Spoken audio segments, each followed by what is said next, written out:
सीतारामन यांनी आज देशाचा अर्थसंकल्प सादर केला।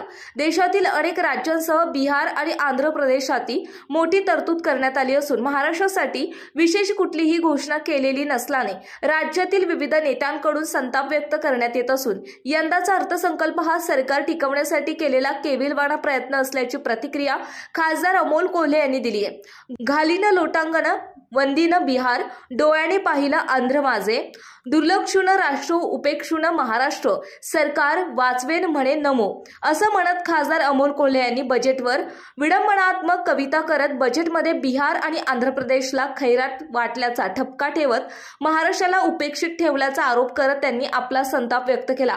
यंदाचा अर्थसंकल्प हा सरकार वाचवण्याचा केविलवाणा प्रयत्न करत आहे। जेडीयू आणि टीडीपी या दोन कुबड्यांच्या आधारावर म्हणजेच या दोन पक्षांच्या ज्या काही मागण्या होत्या त्या पूर्ण करून आंध्र प्रदेश आणि बिहारला खैरात देण्याचा हा प्रयत्न आहे। त्यांना अधिक निधी मिळाला यामध्ये दुःख वाटण्याचं कारण नाही, पण त्याच वेळी देशात सर्वाधिक महसूल देणाऱ्या महाराष्ट्राच्या तोंडाला पानं पुसली आहेत असं त्यांनी म्हटलं आहे।